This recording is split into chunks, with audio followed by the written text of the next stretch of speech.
নমস্কার, আশা করি ভালো আছেন সবাই। গৃহবধূর আরও একটি নতুন ব্লগে আপনাদের স্বাগত। বিরিয়ানির সাথে চিকেন চাপ খেতে তো আমরা সবাই পছন্দ করি, আর সেই চিকেন চাপ যদি হয় বাড়ির তৈরি, তাহলে তো কোনো কথাই হবে না। তো চলুন তাহলে আজ আমি আপনাদের সাথে শেয়ার করি চিকেন চাপের রেসিপি। চলুন তাহলে ভিডিওটা শুরু করা যাক।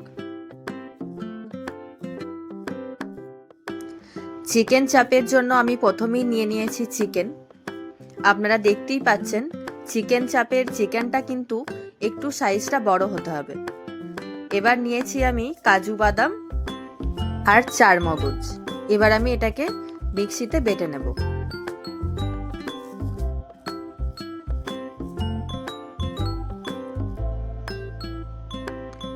তো দেখতেই পাচ্ছেন আমার বাটা হয়ে গেছে।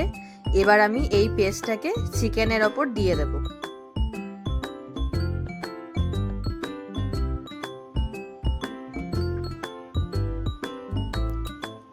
এবার আমি একটা পেঁয়াজ রসুন আদার পেস্ট করব।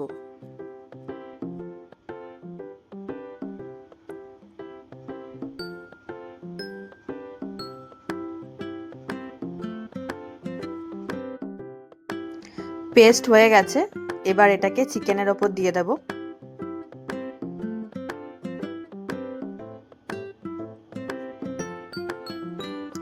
এবার এর মধ্যে দেব 4 চামচ টক দই।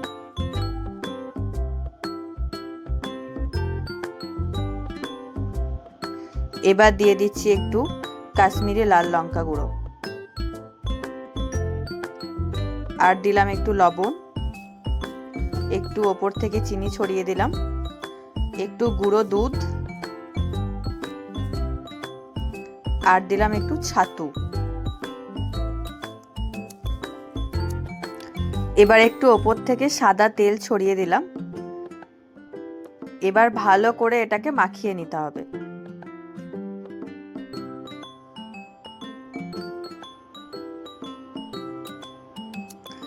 ভালো করে মাখানো হয়ে গেলে আমি এটা 30 মিনিট রেখে দেব।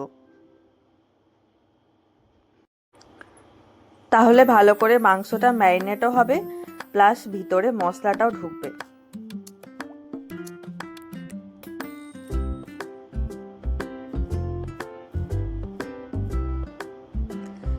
আপনারা চিকেন চাপ কি কোনোদিন বাড়িতে বানিয়েছেন? তো আপনারা দেখুন, চিকেন চাপ বানানোটা কিন্তু খুবই ইজি। আপনারা যদি বাড়িতে কোনোদিন না বানিয়ে থাকেন, তাহলে আপনারা অবশ্যই এই রেসিপিটা দেখে একবার বাড়িতে বানানোর ট্রাই করুন। আমি আপনাদেরকে কথা দিচ্ছি, আপনারা যদি একবার নিজেরা ঘরে বানিয়ে চিকেন চাপ খান, আপনারা কিন্তু বাইরের দোকানের চিকেন চাপ খেতে আপনাদের কিন্তু আর ইচ্ছা করবে না। তো আমার ম্যারিনেট হয়ে গেছে। এবার আমি ওপর থেকে একটু বিরিয়ানি মশলা ছড়িয়ে দিলাম। বিরিয়ানি মশলাটা ভালো করে মিশিয়ে নিতে হবে। এবার আমি ওপর থেকে 2-4 ফোঁটা মিঠা আতর দিয়ে দিচ্ছি। মিঠা আতরটা ভালো করে মিশিয়ে নিতে হবে।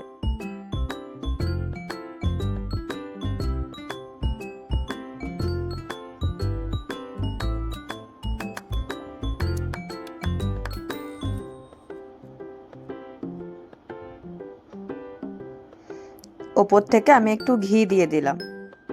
ঘিটাকে ভালো করে মিশিয়ে নেব।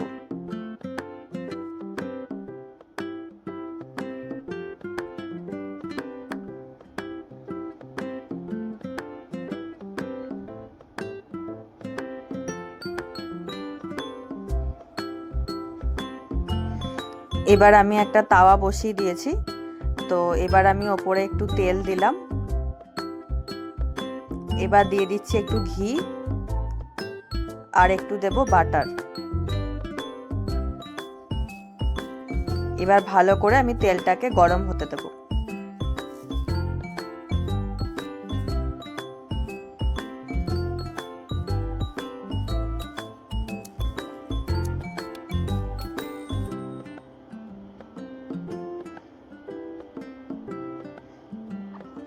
তেলটা গরম হয়ে এলে এবার চিকেনের পিসগুলো একটা একটা করে একটু হালকা করে ভেজে নেব।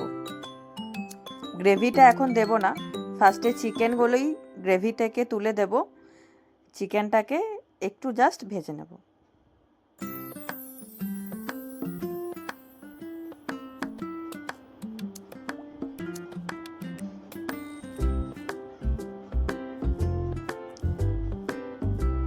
সব চিকেনগুলি আমি দিয়ে দিয়েছি। এবার আমি গ্যাসের ফ্লেমটাকে মিডিয়াম করে একটু হালকা আঁচে ভেজে নেব।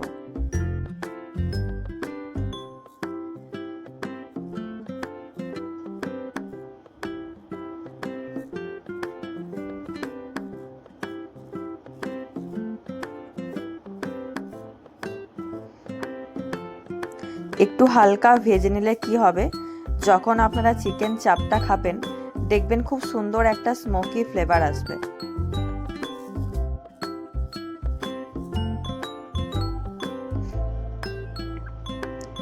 এবার আমার যে গ্রেভিটা ছিল এটাকে আমি ওপর থেকে দিয়ে দিচ্ছি।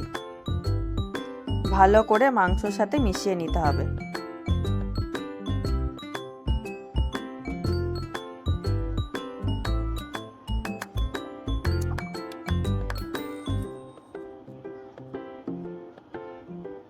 এবার ঢাকা দিয়ে আমি চিকেনটাকে সেদ্ধ হতে দেব।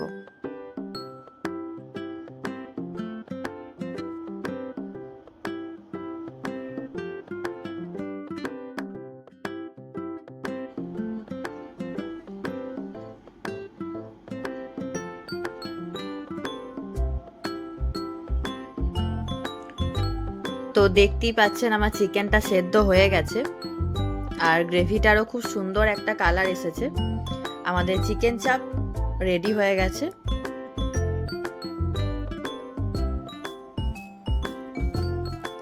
আপনাদের এই রেসিপিটা কেমন লাগলো আমাকে অবশ্যই কমেন্ট করে জানাবেন। আর আপনারা বাড়িতে এইভাবে ট্রাই করুন। ভালো লাগলে অবশ্যই লাইক, কমেন্ট এবং সাবস্ক্রাইব করে দেবেন। দেখা হবে আবার নতুন একটা রেসিপি নিয়ে। আজকের মতো টাটা।